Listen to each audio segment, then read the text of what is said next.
Good evening, and welcome to Georgia Southwestern State University. I'm Jason Berggren, and I'll be the moderator tonight. I welcome you to the General Election Candidate Forum for Georgia's U.S. 2nd Congressional District. Our panelists tonight are 4 GSW students. We have Wilson Evans, Caleb Cott, Carrington Price, and Dylan Wall. Wilson, Caleb, Dylan are political science majors, and Carrington is a middle grades education major. And now the candidates. Please welcome Mr. Sanford Bishop, the Democratic candidate, and Mr. Don Cole, the Republican candidate.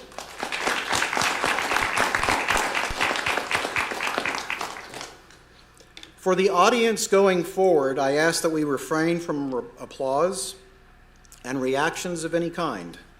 We want to be able to hear the candidates and what they have to say through the program. We want this to be an informative and civil discussion. As to the format, each candidate will have up to 2 minutes to provide an opening statement. Next, the panelists and I will ask the candidates a series of questions. Each candidate will have 2 minutes to answer the same question. The candidate order for each question will alternate. Then there will be a rebuttal clarification round. Each candidate will be given 2 minutes to amplify, clarify, refute something or some things discussed in the opening statements or discussed in earlier topics. We will then take a 5-minute or so recess for the candidates to refresh themselves. When we return, the panelists and I will ask the candidates another series of questions. Each candidate, again, will have 2 minutes to answer the same question. Again, the candidate order will alternate. Then there will be a second rebuttal and clarification round. Again, for the candidates, will be given 2 minutes to amplify, clarify, or refute something or things discussed in the opening statements and all the earlier topics. Finally, I will give one last question, and then each candidate will have 2 minutes for a closing statement. I will keep the time, and I will notify the candidate speaking when there is 10 seconds left in the 2-minute response. Candidates, welcome. Let's begin the evening, starting with opening statements. For 2 minutes, Mr. Bishop will go first. Thank you very much, and good evening. It is an honor and a privilege for me to be here this evening and to be representing the people of the 2nd Congressional District. I believe that God has ordered the steps of my life and has blessed me with tools, a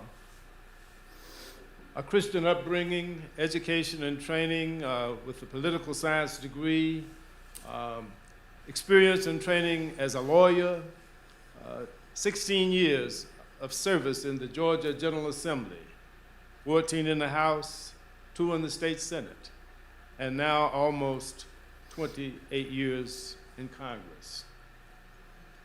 These tools have given me what I have needed to represent the people of the 2nd Congressional District by using the political process, the legislative process, to bring jobs and a stronger economy, better education, safe communities, a clean environment, affordable, accessible health care, a strong national defense in the context of a balanced budget.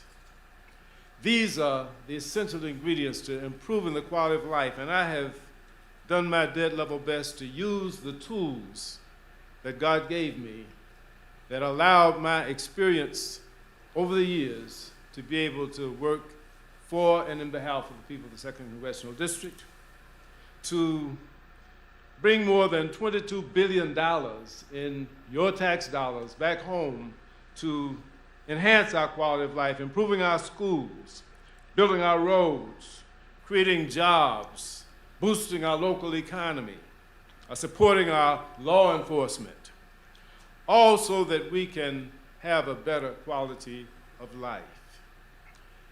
I believe that I have given good account for my stewardship, And as we interview once again for this job, I believe I've done well. I'd like to ask you to allow me to continue working for you Great, to thank improve you. your quality of life. Thank you. Thank you. Mr. Cole, for 2 minutes. All right, thank you very much. I am a father, a husband, a U.S. Army veteran, a pastor, and a public administrator. Leslie and I have been married for 42 years. We live in Cordele, Georgia. I hold a Master of Public Administration from Georgia Southern University and a Master of Divinity from Southwestern Seminary in Fort Worth, Texas. I've served in city, county, state, and federal leadership roles, and until this last February, I worked with Secretary of Agriculture Sonny Perdue directly as his speechwriter. I've also served as a pastor in churches in Georgia and on the foreign mission fields. That was a nice message you gave there. It doesn't match up with the record. I am running for Congress because our deeply held shared values are not being represented in Washington. These values are deeper than the color of our skin, than the shape of our eyes, or the accent with which we speak. So here is why you should vote for a change. First off, he supports Planned Parenthood, 100%. Rating with National Right to Life is 0. That does not match up with the values of our district. He voted to impeach our president, support President Trump, then take a vote away from Nancy Pelosi and vote for Don Cole. He violated the ethics rules and federal law. There are 114 findings of fact in this report adopted unanimously by a bipartisan independent commission, pointing out that he used tax dollars for lavish parties at exclusive resorts and then tried to cover it up by saying it's not Christmas parties, it's constituent meetings. Well, I didn't get an invite, and I don't think you did either. He sacrificed the Second Amendment rights. He used to brag about having an A rating. The NRA dropped him to a C because they cannot count on him. I've got an A rating with NRA. And he put Puerto Rico over our farmers and over you in the second You got 10 district. seconds. Sided with Nancy Pelosi, holding up relief for Hurricane Michael. I promise you nobody's going to work harder than me, and I ask for your vote. It's time for a change. I'll serve you. Great, thank you. We'll now move on to the questions. I will take the first 2 questions. First question is going to start off with Mr. Cole, and then Mr. Bishop will go. First question deals with COVID-19 and the U.S. government response. Recently, U.S. Senator Ben Sasse, a Republican from Nebraska, offered a stinging assessment of the president's handling of the COVID-19 pandemic. He said first, he ignored COVID, and then he went into full economic shutdown mode. He was the one who said 10 to 14 days of shutdown would fix this. And that was always wrong. I mean, and so I don't think the way how he's led through COVID has been reasonable or responsible or right. Mr. Cole, what do you think of the federal response, and what did the administration get right, and what did it get wrong? Well, in the first place, President Trump did respond immediately when he heard about this. He closed the doors to China. Everybody else blamed him for taking this action to try to stop it from coming into the United States. Nancy Pelosi was out dancing in Chinatown with the people there, saying there's nothing wrong, don't worry about it, everything is okay. It wasn't President Trump that ignored it. When it came up and he saw what was going on, he responded immediately. He is still responding immediately. Our governor took the Georgia Congress World Center and turned it into a 200-bed hospital right away. The president has turned on the Operation Fast Track and Warp Speed. We're working on a virus to stop the virus coming in. We are working on that left and right in our government. And the government has come up with the president responded by turning all of the automobile manufacturers, or they voluntarily turned it into places where we could have respirators. And now we're going to come out of this thing. We're going to come out of it better. I don't know about what Ben Sasse had to say. I guess anyone can say whatever they want to say. Okay.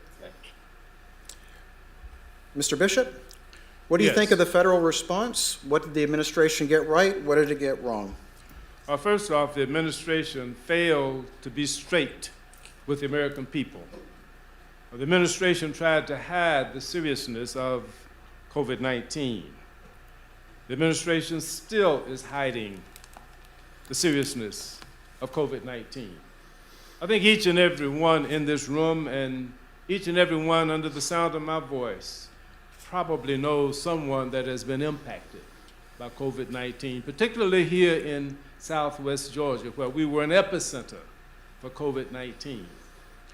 There was ineffective response because there was not enough notice to local healthcare providers so that they could be prepared in terms of the protective equipment, so that they could be prepared in terms of what to expect in terms of their response.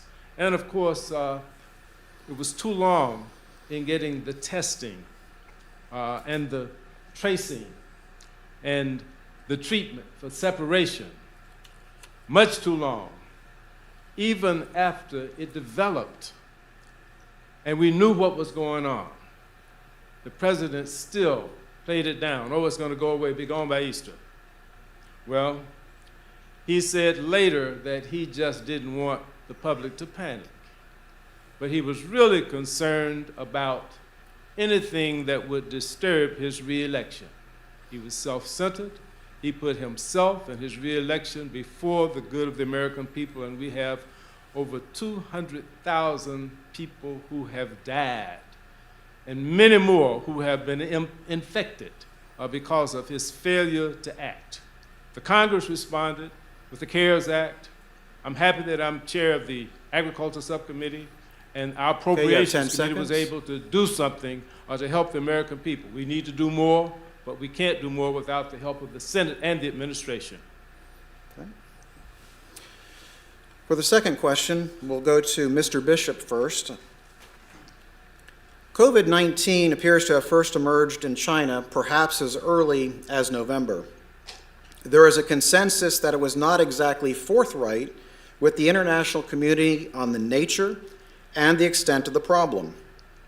What level of responsibility does China have for COVID-19 becoming a pandemic? Should there be repercussions? Should there be a reassessment of U.S.-China relations? 2 minutes. First off, China should have warned the world. It did not. They tried to hide it, they suppressed it. Once they did, of course, the president said that he was sure that China had it under control. Yes, the president did stop entry from China, but he didn't stop the spread. So I believe that China does bear responsibility and that they should be held accountable in the court of public opinion. However, China is one of our major trading partners. It was one of our major trading partners.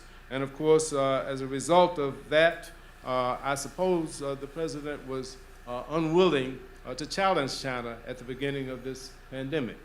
Of course, now it's all China and no Trump.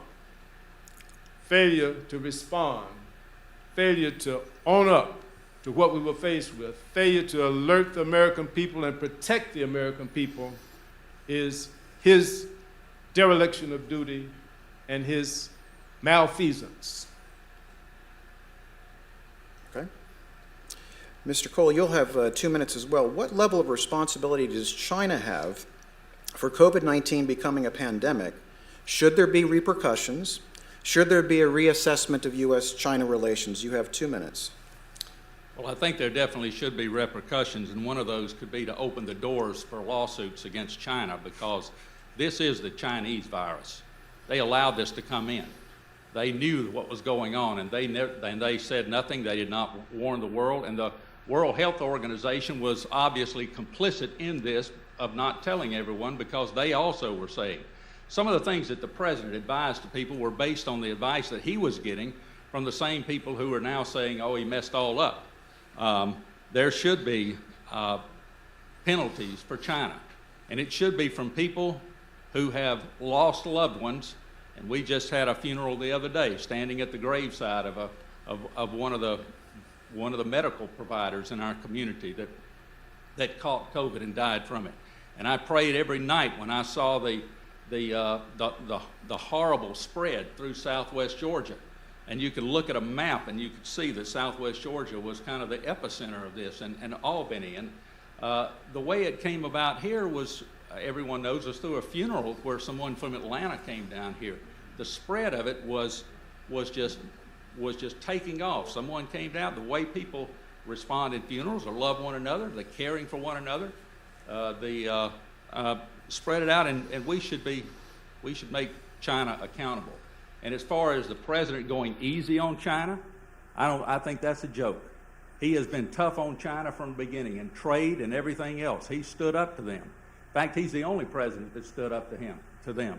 And our farmers have stood by him, even though they were the target along with it. So yes, I do think that everything we should be looking at China as our adversary.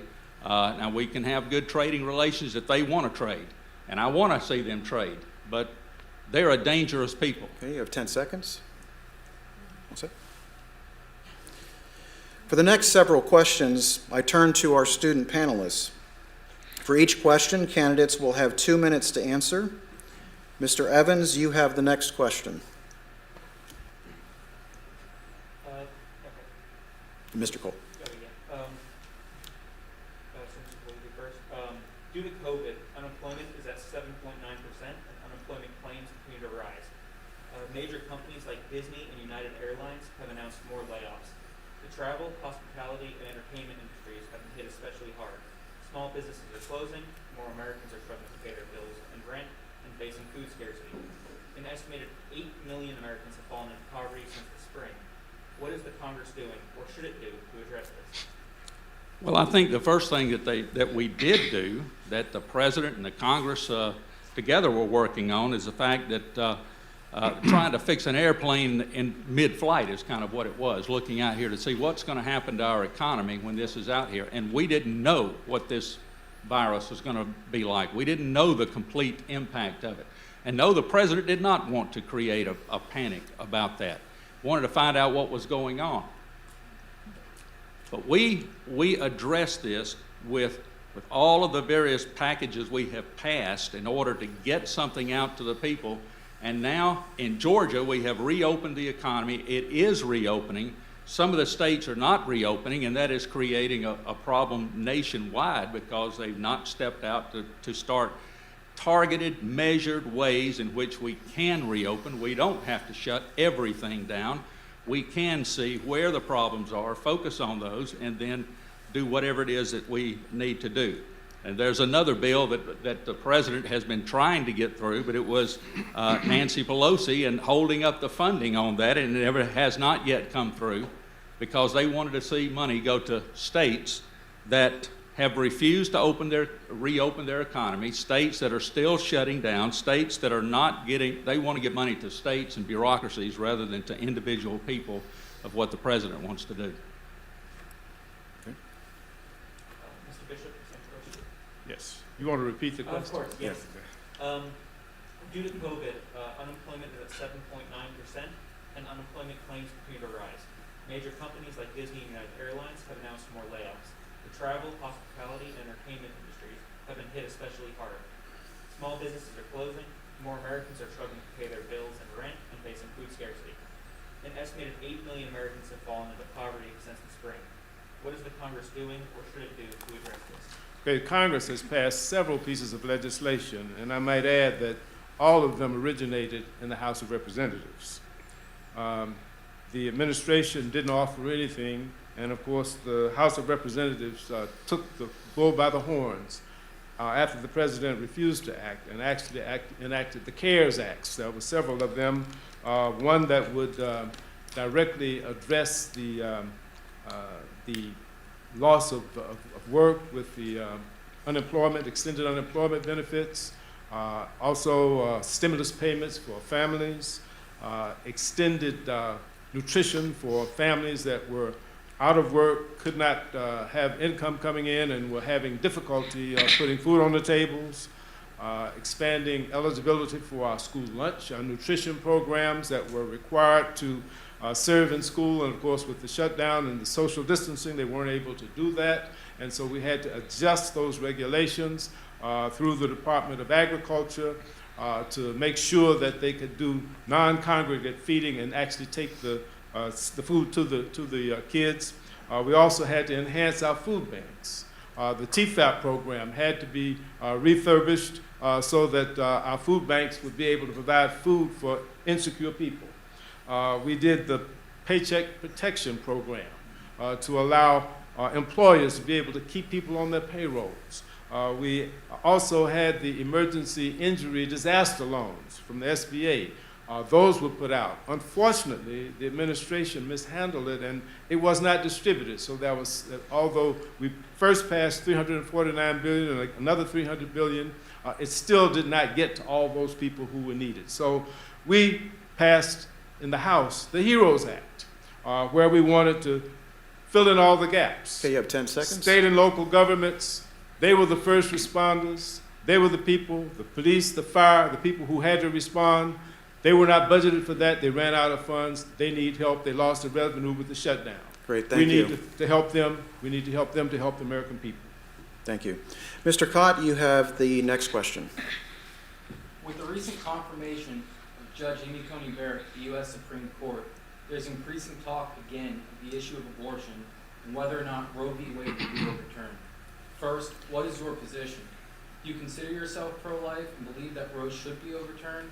Or are you pro-choice and believe that Roe should be upheld? Second, if Roe is upheld, do you favor any restrictions on abortion services, procedures, or government funding, such as the Hyde Amendment? That's good, Mr. Bishop. Mr. Bishop. Thank you very much. I believe that abortion should be rare but legal.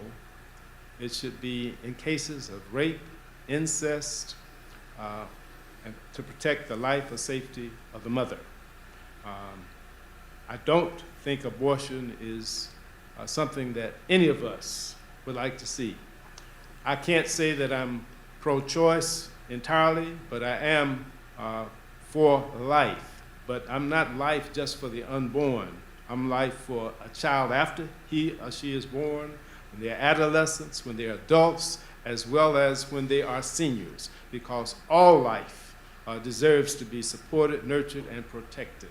I do believe, and I have supported the Hyde Amendment for years, and of course with the Supreme Court, there's a possibility that that law may change. I don't know, but I don't think that anyone wants to go back to the days where there are back alley abortions that are unsafe, that just are awful for anybody that's involved with it. I think that we must make sure that if they're done safely. And Planned Parenthood, I have supported Planned Parenthood because they support millions and millions of individuals who don't have health care and who are able to get health care through their health services. Less than 1% of their budget is spent for abortions. But I don't believe in abortion unless rape, incest, the life or health of the mother.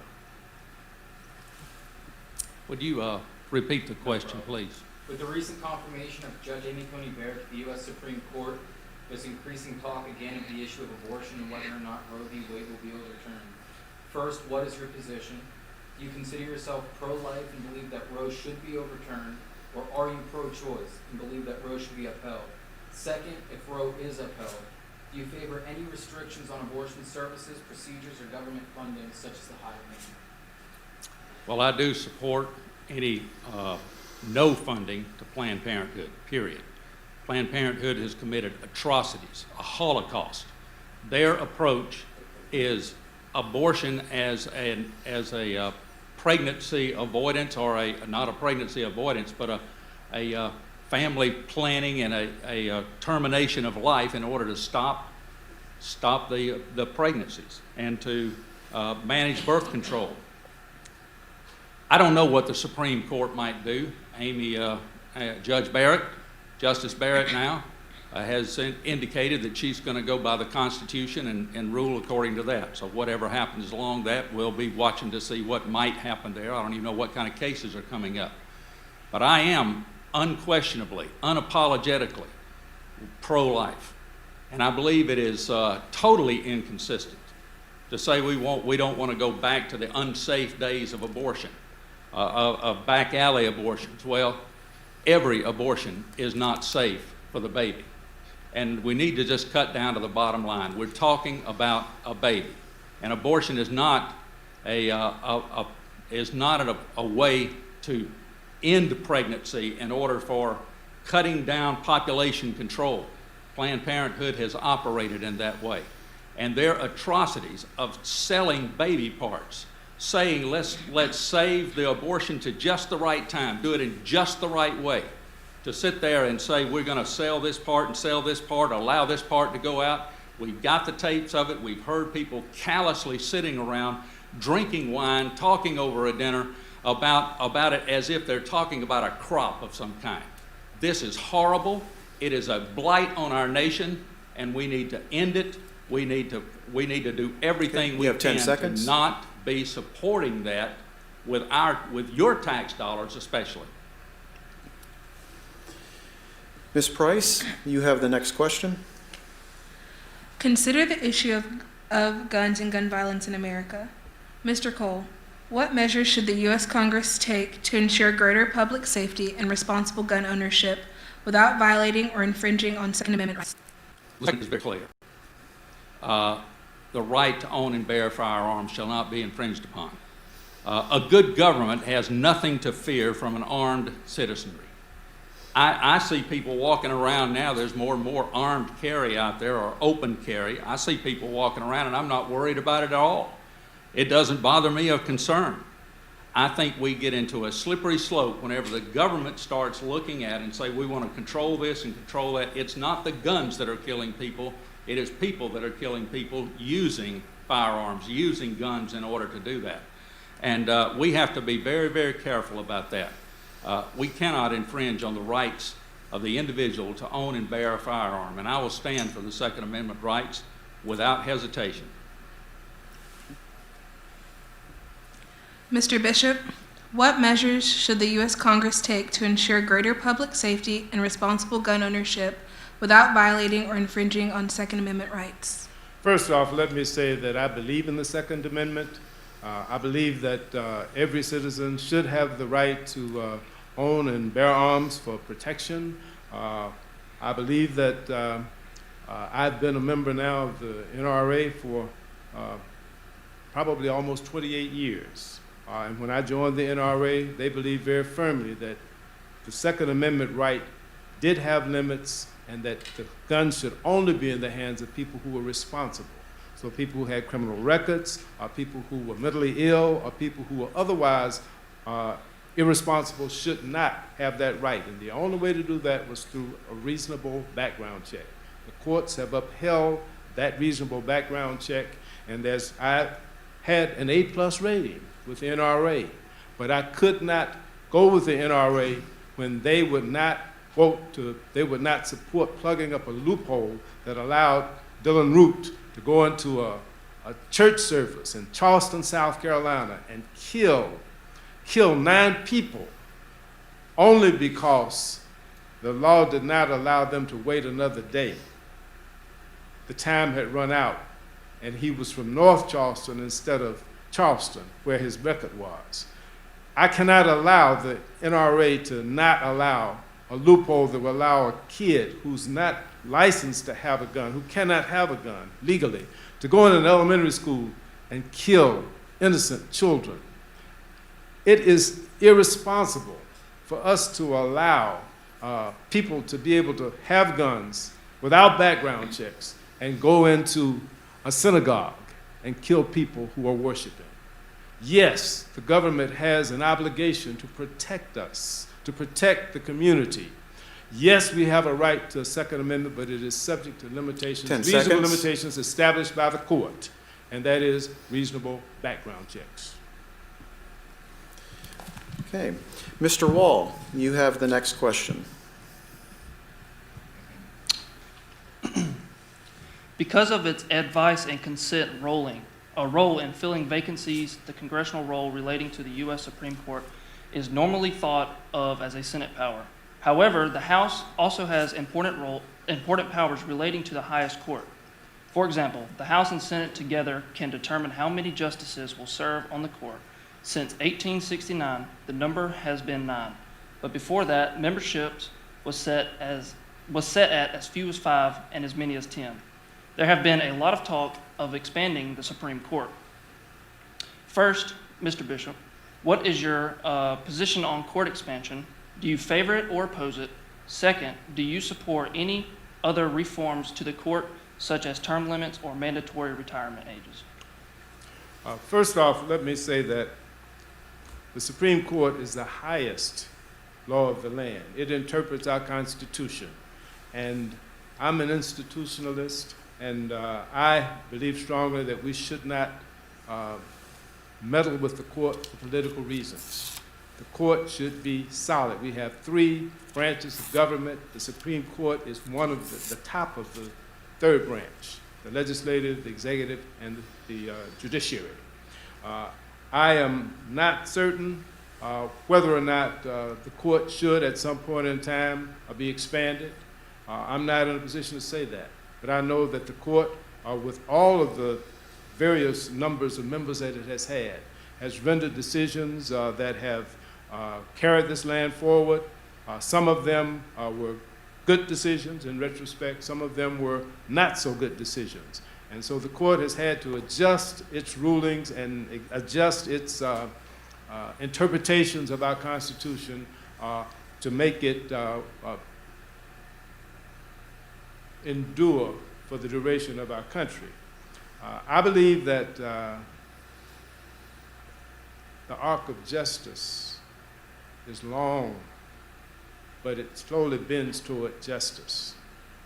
And I believe that the Supreme Court, if we don't politicize it, will ultimately dispense justice, and that we will be able to manage the 3 equal branches of government, with the Supreme Court, of course, having the ultimate decision-making power.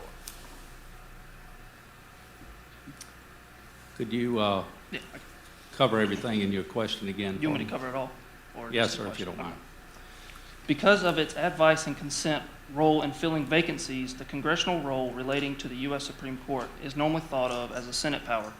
However, the House also has the important powers related to the highest court. For example, the House and Senate together can determine how many justices will serve on the court. And since 1869, the number has been 9. But before that, membership was set as few as 5 and as many as 10. There have been lots of talks about expanding the size of the Supreme Court in this election year. First, what is your position on the court expansion? Do you favor it or oppose it? Second, do you support any other reforms to the court, such as term limits or mandatory retirement ages? No, I do not support any term limits or mandatory retirement, and I do not support expanding the court from what it is now. The talks of expanding the court were last mentioned before most recently back in the Roosevelt administration. That was put to sleep because he just wanted to do what he wanted to do, and the American people said, no, we're not going to do that. Now it's being brought up again. Pelosi, Schumer, Biden talks about it, but then doesn't talk about it, mentions it, but doesn't mention it. They all want to stack the court. They want to use it as a political tool. They want to add more people to it because things have not gone the way that they want them to go, because the court is shifting over time, because the court is becoming more constitutional. And the Constitution is not a document that just kind of grows like this and moves around like this. It is something to be looked at, to be as our solid on which we stand as a foundation, as a nation. It is to be, the laws are to be interpreted, not made by the judges. And I don't support anything that's going to change that. Now, Congress does have something to say about the district courts and how many we have and how many are serving out there. And there could very well be a time in which we need to look at to say, do we need more? Do we need to change these around? Just what do we need to do here in order to keep things moving on through the federal system? But I believe 9 is plenty. There's really no reason to have more than that. You've got a good coverage of that, and as the presidents come along and appoint, the people decide on the president, and the Senate has the advise and consent. Everything on this one has been followed by the Constitution. Everyone in the past has been followed by the Constitution, and we should just keep going. That's the basis of our nation. Now we will have a rebuttal and response from each candidate.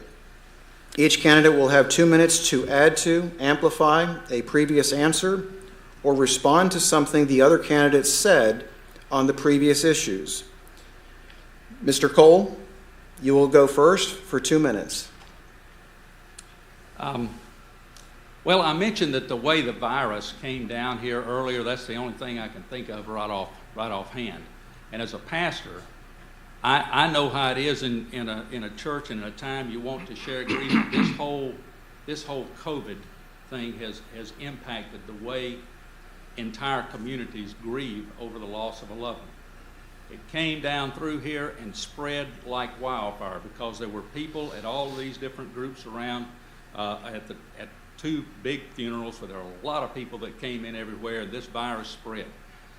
We took the action as a state and as a nation to put things on hold, to try to lock it down, to try to control it. But there's also, we cannot ignore the impact of shutting everything down, of shutting down an economy. There's an impact in suicide. There's an impact in depression. There's an impact in people's lives that spreads throughout. And we have to balance all of that out to the best of our ability. That's the only thing that came to my mind in responding to this time right now. Thank you.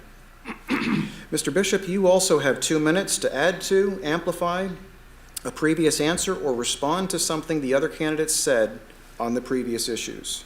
Let me just say that with regard to COVID-19, there is nothing that we can do better to open our economy than to get control and to crush the virus.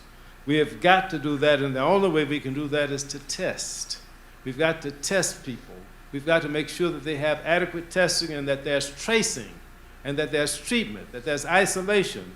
If we want to send our people back to work, we need to make sure that the workplace is safe.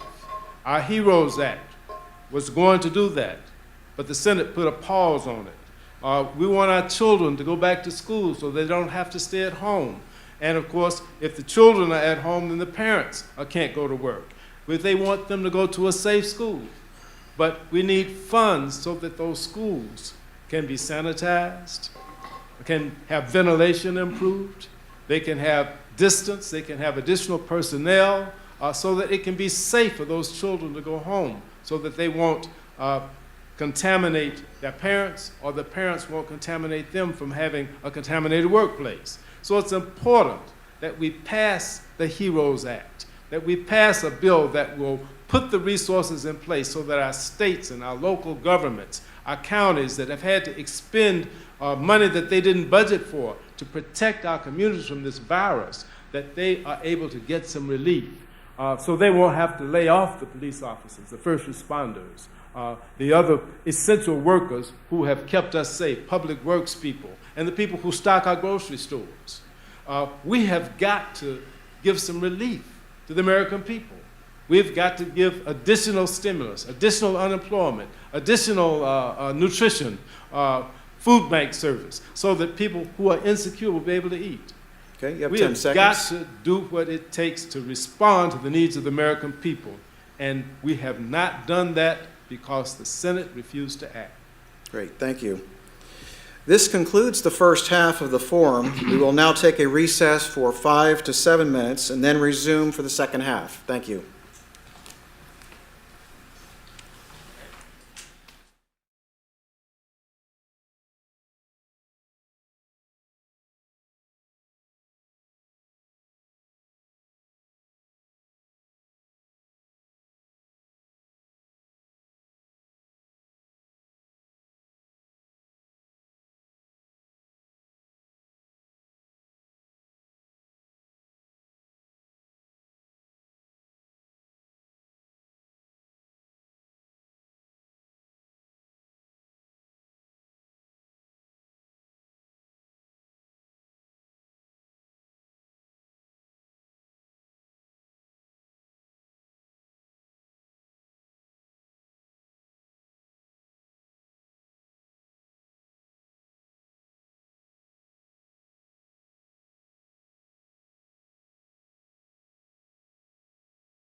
Okay, let's come back to the second half.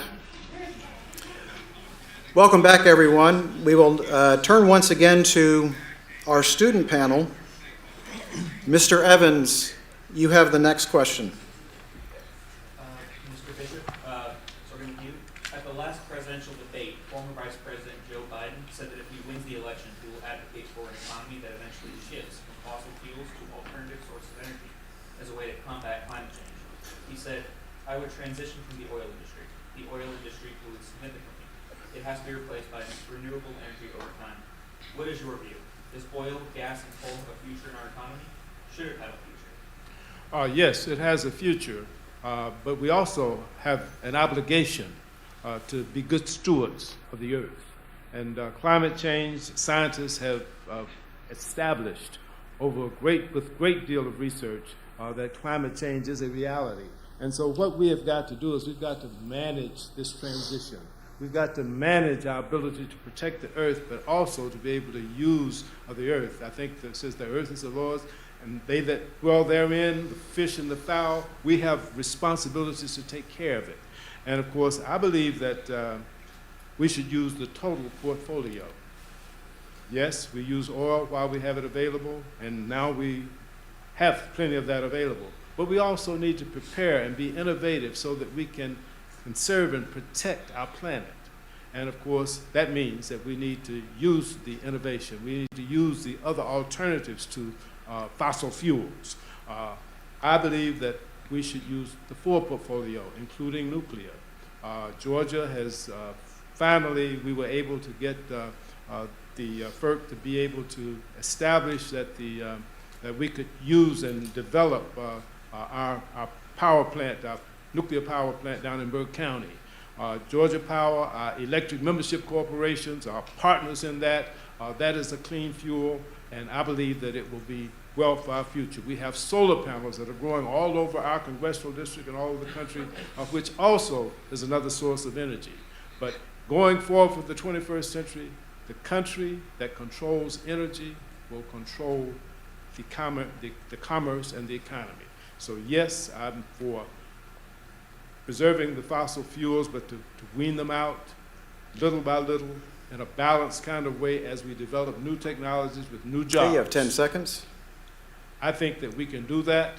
I think that that is the future of our planet, and we owe it to generations yet to come to preserve the earth for them for the future years. A few years ago, you were paying $4 a gallon for gasoline. The United States is now energy independent. We are exporting energy to other nations. Why have we done that? How have we done that? We've done that because President Trump and the Republicans have cut regulation, have cut the impediments in the way to keep us from, that were stopping us from developing, from producing, and we are now growing.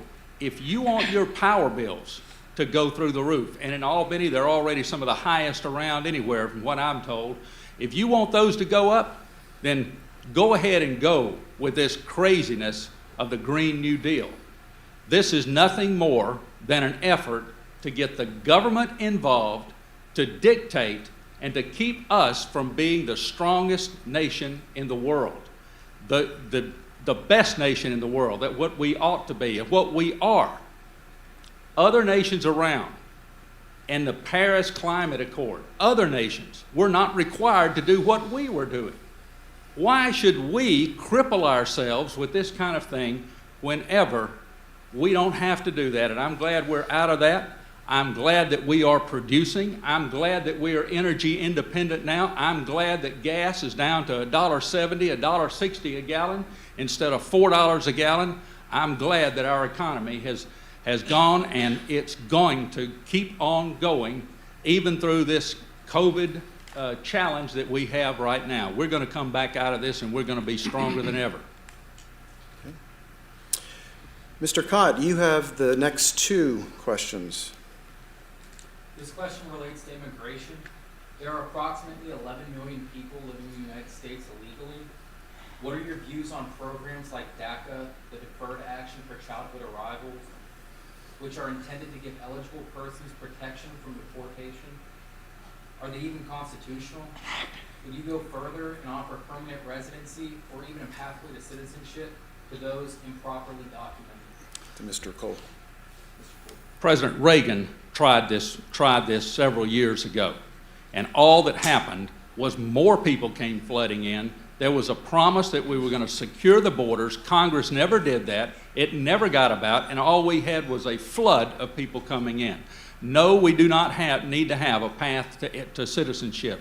If people want to become a citizen, they will be here legally. They will go through the process. Now, what we do need to do is have a way to streamline the ability for law-abiding people to come in. It shouldn't be that hard. You shouldn't have to have an attorney, a local farmer, to hire an attorney in order to get somebody to work on the farm with you. We can have a simple, easy way that is correct and proper, but we don't need to give any path. We don't need to give any message that there's going to be any path, and we need to secure the borders. President Trump has done that in spite of the Democrats, and he could even do more. You remember a few years ago there was this big crisis at the border. They have dropped that crisis down. He has put up fences. He has put up a wall, and we need to keep those borders secured.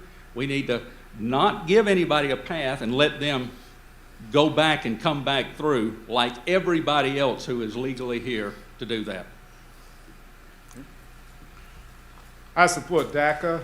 DACA for those youngsters who came here through no fault of their own because they were brought by their parents. No other home but the United States of America should not be sent, exported, or deported from America to some place that they don't know. I believe that the DACA is a sound policy. I think it should be implemented.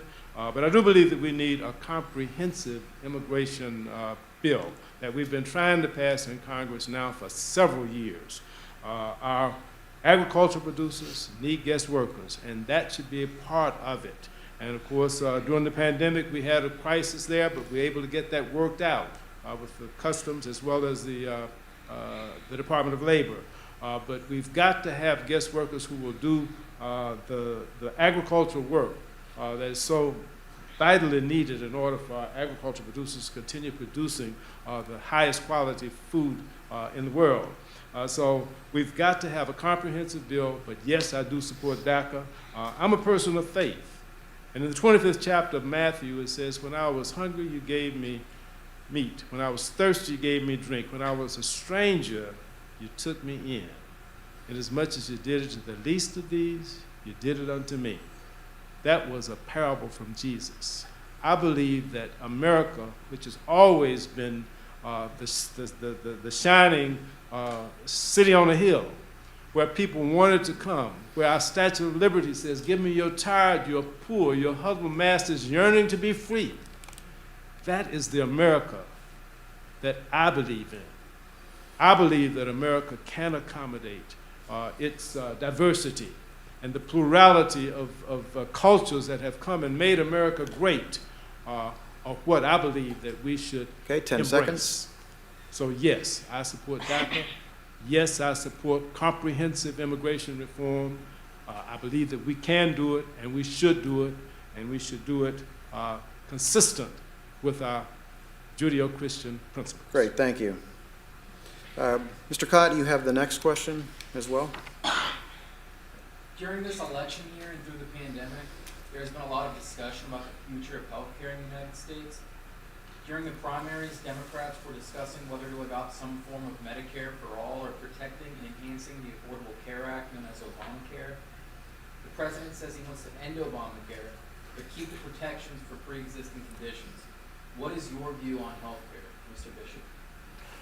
I believe that health care is a right, that every American should be able to have affordable, accessible health care, because we believe that we have the right to life, liberty, and the pursuit of happiness. And you cannot have that if you don't have health care. So the Affordable Care Act made that possible for almost 90% of the people in this country. But it was been taken away little by little by those who don't believe that everybody should be entitled to health care. During this pandemic, it lifted the cover off of the health disparities all across our country, particularly here in Southwest Georgia, in the 2nd Congressional District, where we were an epicenter. We had so many people that suffered and died. It was a result of pre-existing conditions. They didn't have adequate health care for preventive care, so they suffered for conditions that made them especially vulnerable to the virus.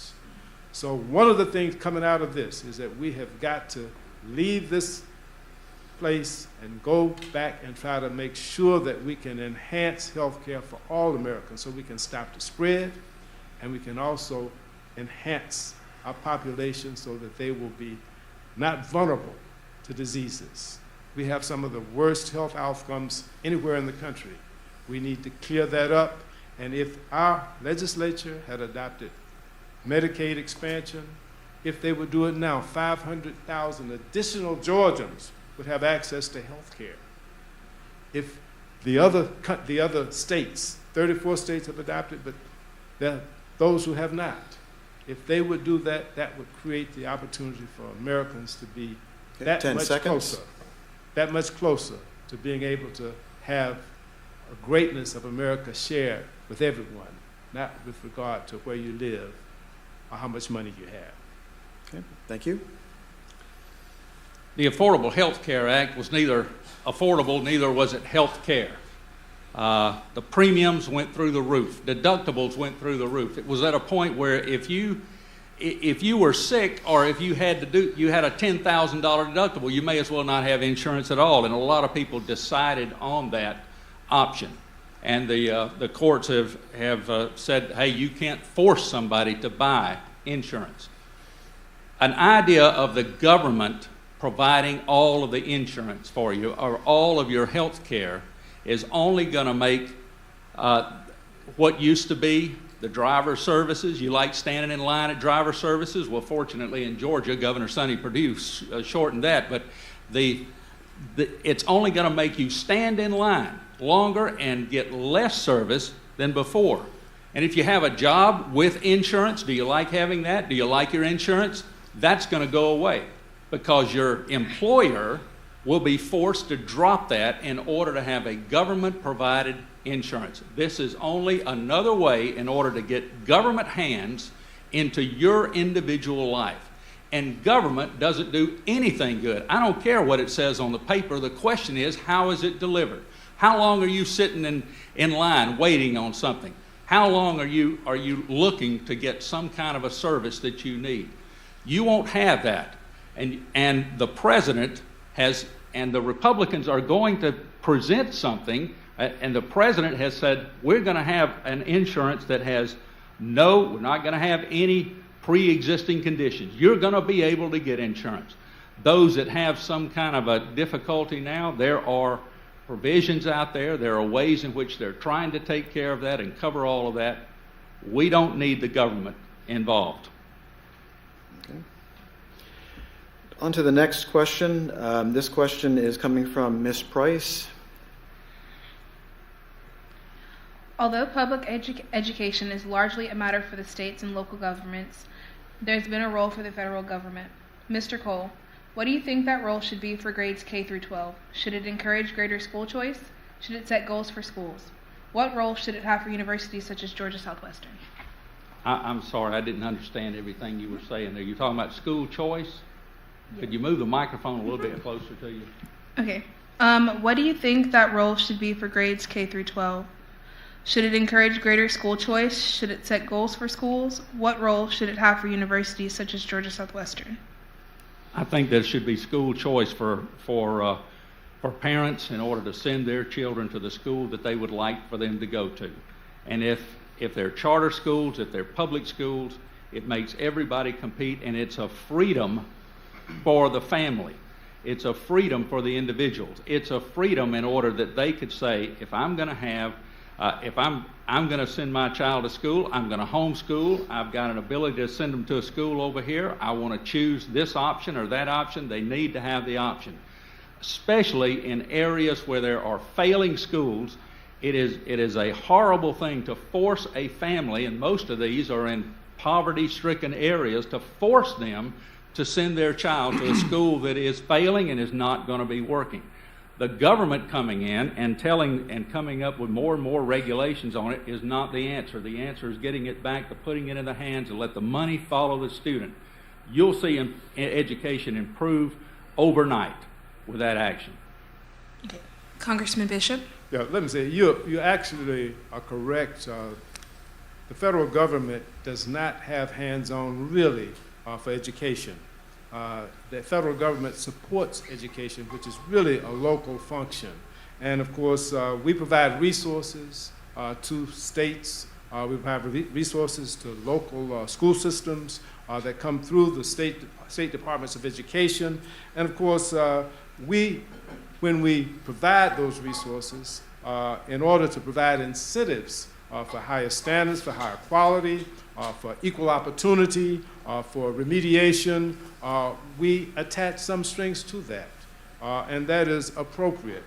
Those are incentives. As far as public schools are concerned, I attended public schools throughout my K through 12, and I believe in public schools. The majority of the students in this country attend public schools, but there's a disparity between the quality of education and the quality of resources that are made available to public schools all across this country. I believe that we need an equalization of those resources, and I believe there's a federal role to make sure that the adequate resources are provided for every school system. It should not matter the zip code that a child lives in. That child should have the same opportunity to realize his or her full potential, regardless of where they live, whether it's a rural community or an urban community, whether it's a low-income community or an upper-class community. They should have the resources in those public schools. You shouldn't have to have a choice. You shouldn't have to have certain schools because you got failing schools. If we put adequate resources there and do the right incentives, we can create an educational system in this country that is equivalent to none. But there are countries across the world who exceed us in the STEM disciplines, science, math, technology, engineering, because we do not put those basic foundations in our students in our K through 12. Great. Mr. Wall, you have the next question.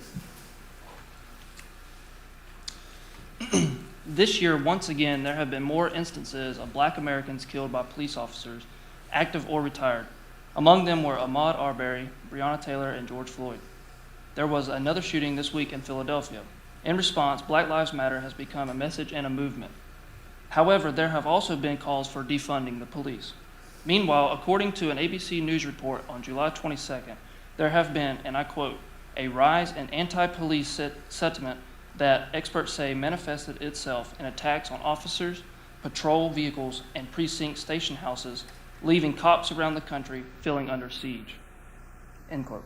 Blue Lives Matter has become an impassioned retrot.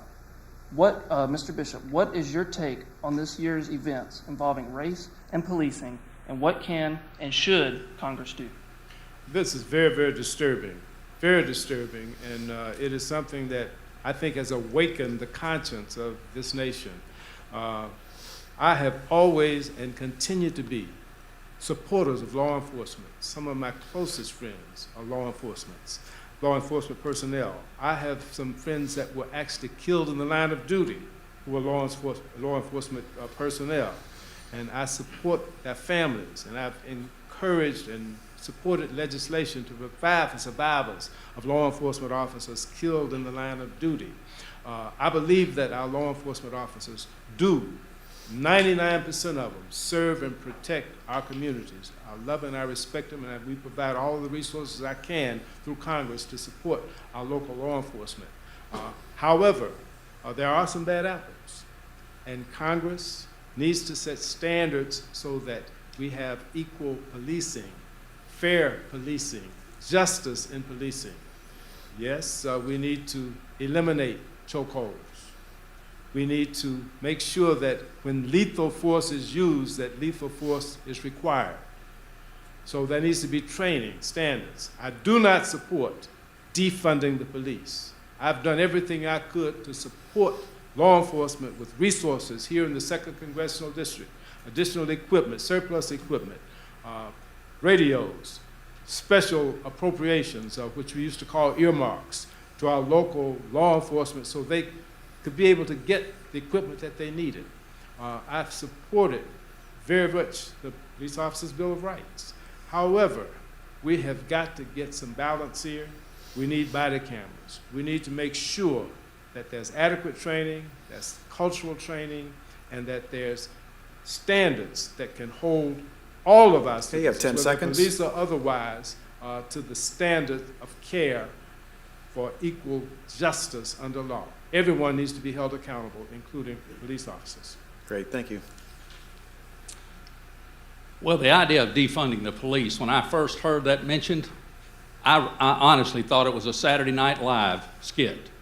It was so out of the ordinary. It was so out of the world thinking, and yet it has spread around more and more and more, saying defund the police, cutting out and putting the police officer, the majority, the vast majority, there is an infinitesimal amount that is not a good officer. They do not want to be looked at as if they are the enemy. Their job, and it's on all the police cars around, protect and to serve. That is their attitude, that is their hope, that is their desire. They are out there putting their lives on the line. We need to unquestionably, unapologetically, without a doubt, serve them in any way. Senator Tim Scott from South Carolina introduced or tried a criminal justice reform. He introduced it, he talked about it, he made an impassioned speech before the entire Senate, sharing his own circumstances and saying, hey, there is something out here to be concerned about. Here is a way in which we can have criminal justice reform.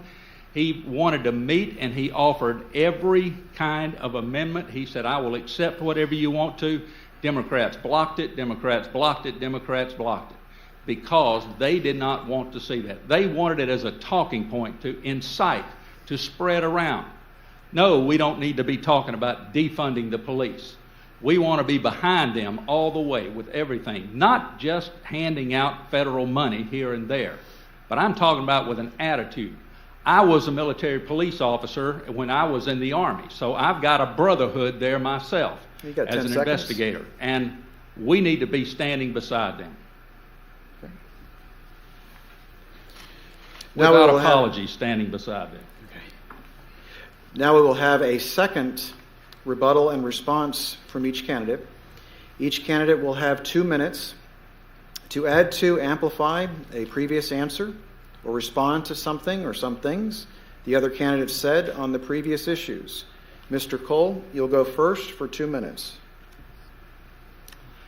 Well, earlier on was a mention of comprehensive immigration reform. Now, I've been around long enough, and I've heard that term tossed around. It was tossed around from the time of Ronald Reagan on up through. Every time I hear comprehensive immigration reform, every time you hear it, you need to run the other way. You need to say, no, that means amnesty. I don't care how you cut it, how you look at it, that's what they're talking about.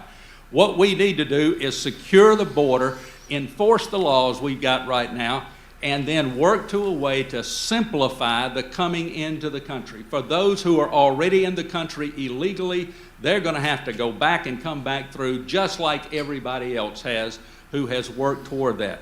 The education, talking about equalization.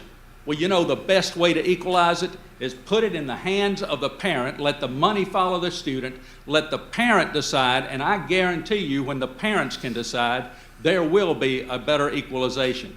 Mitchell County has a great charter school. I stood out in the rain one day talking to people as they were waiting on their children and asked them, do you like school choice? Every one of them, obviously they like school choice.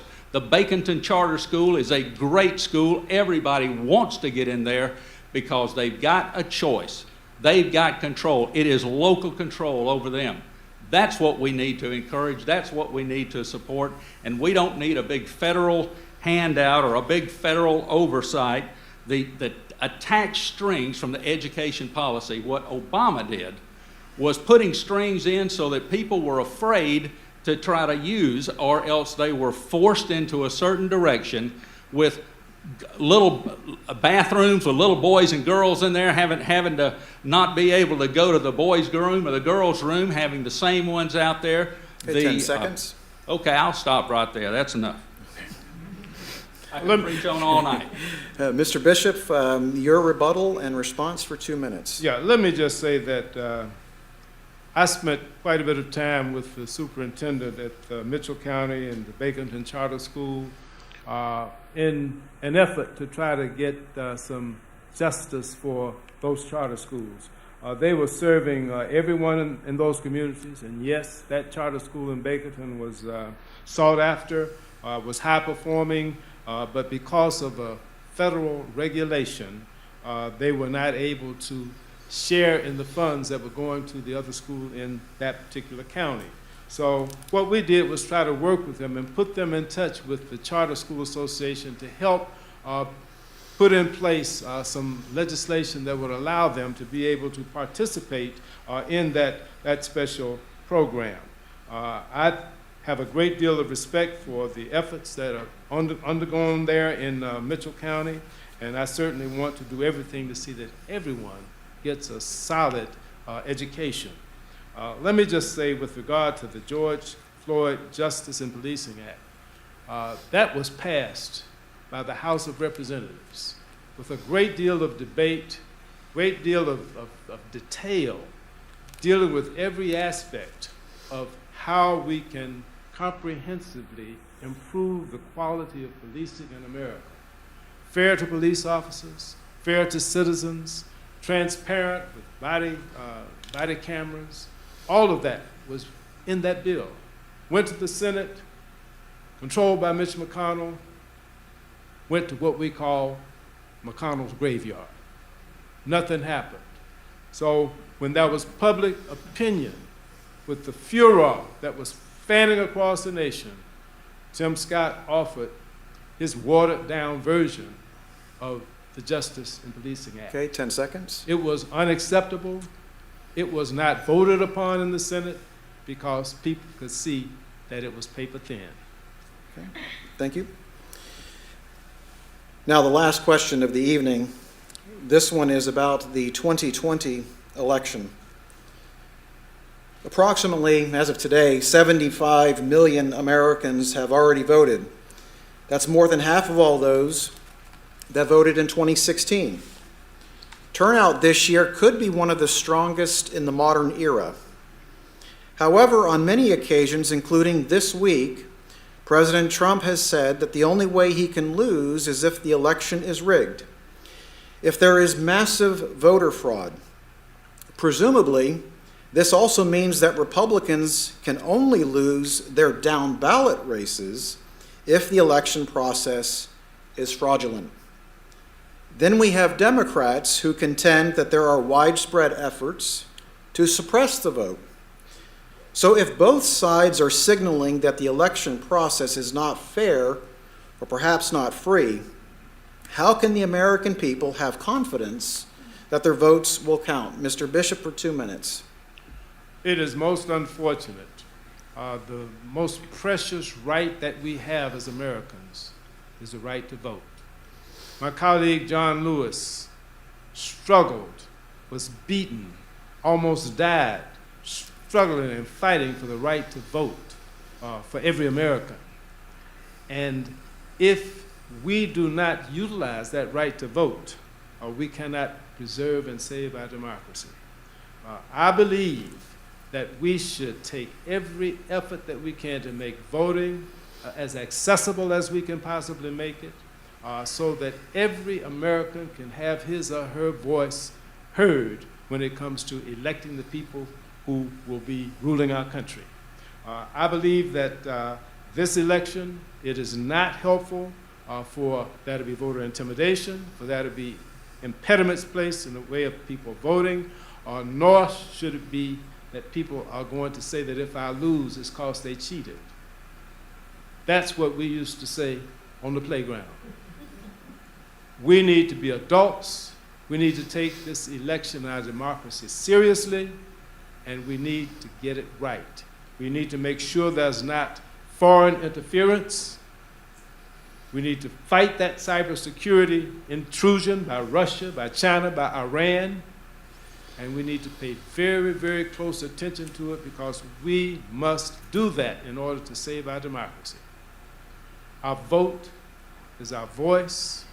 It's what makes us Americans, the greatest country on the face of the earth. But our challenge is to make that greatness available and affordable to every single citizen in this country. Okay. Mr. Cole, for 2 minutes. It can be a lot of talk about the election, what might happen, what could happen. All of that is a lot of the pundits talk right now. Here's the bottom line for everyone here. Your vote belongs to you. And when it comes down to it, you don't have any control over what anybody else does except you. When you go in that voting booth, your vote belongs to you. It's yours. It's your right. And yes, they have fought for that right, and they've gotten that right over the years, and I am supportive of everybody that has the right to go vote. I have talked to everybody and said, your vote belongs to you. I want you to go vote. And a lot of those folks I've talked to may not have voted for me. There's a whole lot more have, though, I can assure you of that.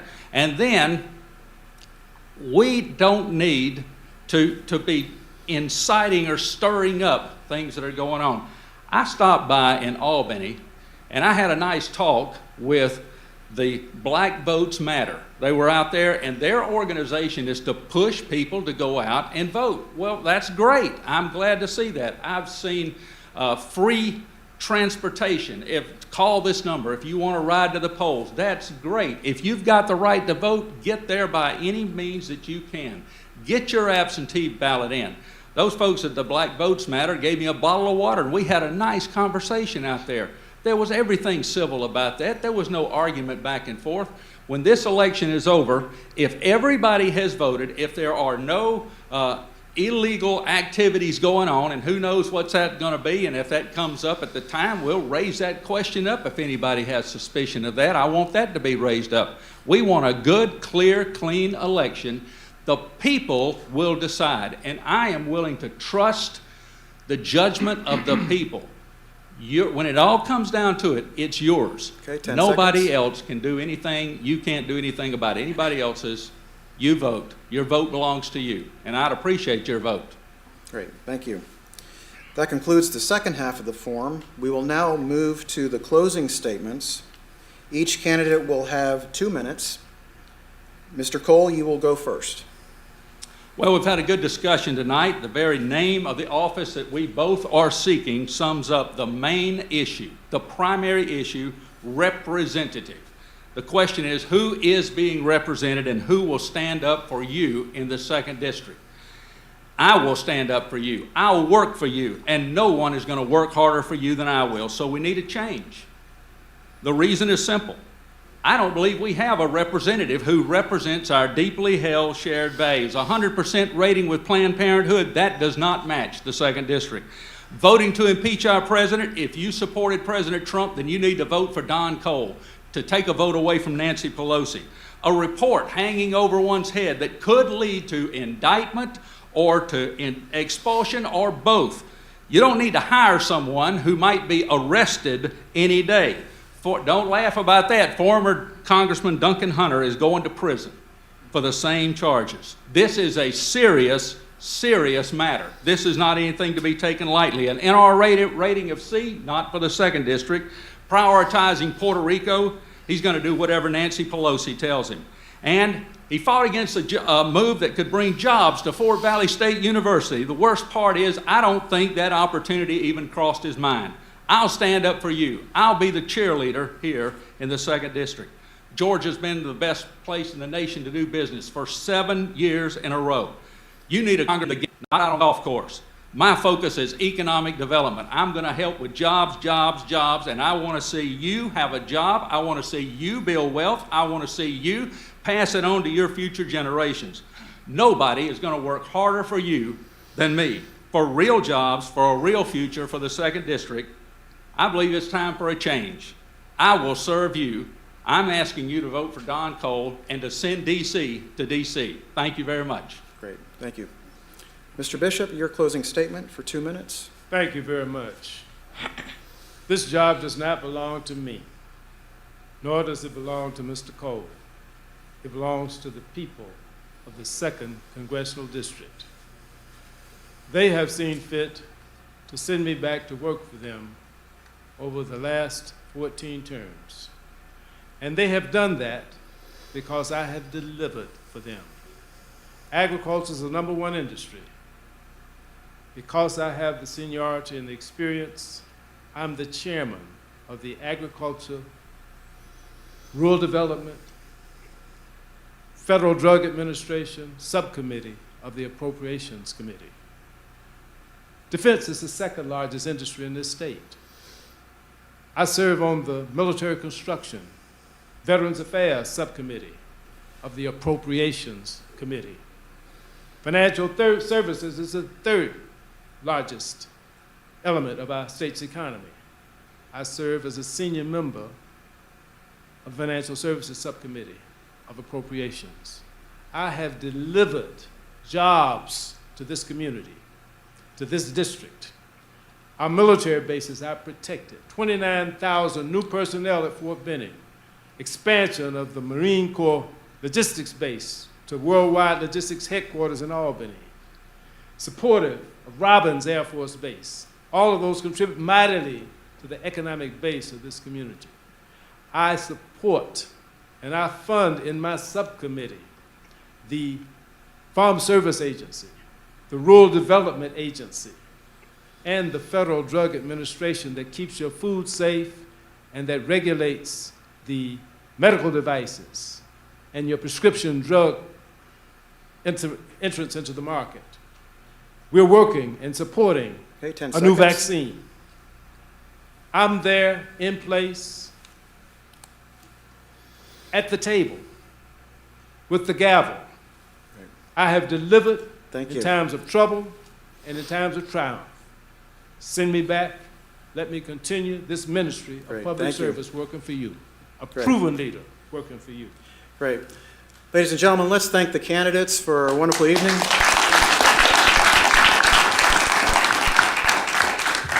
Many thanks also to the student panelists, Wilson, Caleb, Carrington, and Dylan. Thank you very much, guys.